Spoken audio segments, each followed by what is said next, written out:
มื้อนี้ก็พาทุกคนเข้าครัวตามเคยเฮ็ดแนวอยู่แนวกินให้ครอบครัวกินมื้อนี้จะมานึ่งข้าวเหนียวแบบเร่งด่วนเพื่อจะเอามากินกับลาบกุ้งวิธีการนึ่งข้าวเหนียวแบบเร่งด่วนค่อยเคยเฮ็ดคลิปลงไปแล้วนะแต่บางคนอาจจะยังบ่ทันเห็นนี่ก็เลยมาเฮ็ดให้ทุกคนได้เบิ่งอีกเทื่อนึงต้มน้ำให้ร้อนๆฟดๆแบบนี้แล้วก็เอาออกมาจากเตา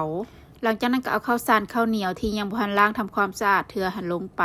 ในหม้อน้ำร้อนนั่นเลยเอาข้าวสารลงไปแล้วก็ใส่ไม้ให้มาค้นจนทั่วก้นหม้อคนให้เม็ดข้าวหันแตกออกจากกันหลังจากนั้นก็มาไว้ประมาณ15นาทีผ่านไปเม็ดข้าวก็จะประมาณนี้เลยทุกคนจะออกเป็นก้อนเป็นเม็ดแบบนี้แต่ว่าน้ำยังร้อนอยู่ครบ15นาทีแล้วเอามาล้างทำความสะอาดจาก3น้ำใส่ไม้หันเคลียข้าวแตกออกจากกันก่อนแล้วเงี้ยน้ำที่มาหันออกหลังจากนั้นก็เปิดน้ำใหม่มาใส่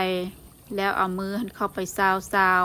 บี้เม็ดข้าวให้น้ำเมือกที่อยู่ในข้าวหันออกจากข้าวแล้วละเทน้ำทิ่มแล้วจึงเปิดน้ำใหม่มาใส่อีกเม็ดข้าวก็จะตึงขึ้นมาแบบนี้เลยตั้งครบ3น้ำแล้วเอามาทอกใส่ในหวดแล้วก็เอาไปนึ่งตามปกติเลยนึ่งข้างทำอิฐนางจะนึ่งไป20นาทีนับจากน้ำฟดแล้ว20นาทีผ่านไปเม็ดข้าวทางเทิงจะออกใสแต่ยังบ่ได้สุกเบิดเทือหลังจากนั้นก็กลับข้าวทั้งลุมขึ้นมาทางเทิงเลยเอิ้นว่าซิกข้าวนั่นเองแล้วก็ใส่ไม้ให้มาเคลียคนให้เม็ดข้าวหันแตกออกจากกันแบบนี้จึงเฮ็ดให้ข้าวสุกเสมอกันหลังจากนั้นก็เอาฝาหม้อมาปิดไว้แล้วก็นึ่งตื่มไปอีก10นาที